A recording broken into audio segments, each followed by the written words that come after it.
সাধারণ দিন মজুরের কাছ থেকে ছাড়া তো চাঁদাবাজি আর কারো কাছ থেকে করে না, করে যারা মাসে মাসে 50,000 1 লাখ টাকা ইনকাম করে তাদের কাছ থেকে চাঁদাবাজি করে, সাহস পায় করার, ফিটে হাঁটতে গুঁড়ো গুঁড়ো করে দেবে, এই ভয়ে তাদের কাছেই যায় না। কিন্তু চাঁদাবাজি করে কাদের কাছ থেকে? যারা নিরীহ, যারা গরিব অসহায়, তাদের সাথে পারে। একজন আলম সাধু, একজন পরিবহন চালক দিনে কয় টাকা ইনকাম করে? সর্বোচ্চ 1000, সর্বোচ্চ 1000, এর বেশি তো হয় না মনে হয়। আমি সর্বোচ্চ 1000-ই ধরলাম। তো এই 1000 টাকা সব দিনে যদি ইনকাম করে, তার যেতে আসতে মনে হয় 20-40 টাকা চাঁদা দেওয়া লাগে আমাদের কালীগঞ্জ থেকে। যেতে একবার, আসতে একবার, দুবার করে। তার যদি 40 টাকা ফ্রি একেবারে মাগনা চাঁদাই দিয়ে দিতে হয়, তাহলে লোকটা চা খাবে কি? চা খাওয়াটা খরচ থাকে কি? আমার কথা যুক্তি আছে কিনা?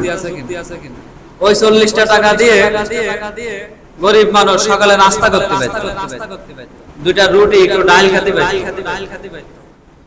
সামান্য কিছু খেয়ে কাজে যেতে পারতো ওই 40 টাকা। কিন্তু ওই 40 টাকা কোনো অপরাধ নেই, কোনো দোষ নেই, কোনো কাজ নেই, কোনো বিষয় বাদে চাচ্ছে দিয়ে দিতে 40 টাকা। তাহলে এটা কি ন্যায়? অন্যায় না? সাধারণ গরিব মানুষ যারা, তাদের তো পেটে লাথি মারা হচ্ছে। তাহলে এসব চাঁদাবাজরা মনে করছে যে আমরা হয়তো চিরকাল বেঁচে থাকবো, আল্লাহ আমাদের ধরতে পারবে না।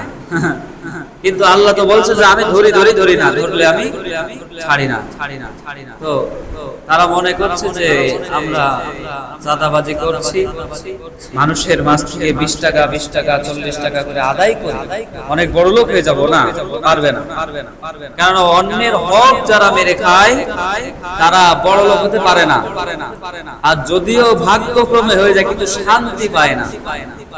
তাদের মনের ভিতরে অটোমেটিকলি অশান্তি ঢুকেই থাকে। শান্তি জিনিসটা আল্লাহ তাআলা তাদের কাছ থেকে উঠিয়ে নেয়। সে যদি এই চাঁদাবাজি করে সারা রাত ধরে মহিলা নিয়ে, নারী নিয়ে মগ্ন থাকে, এই চাঁদাবাজি করে আপনার টাকার পরে শুয়েও থাকে, আরো সুখ শান্তি ভোগ বিলাসিতা যদি করে, তাও তার মনে শান্তি আসবে না। কেননা শান্তি দেওয়ার মালিক কে?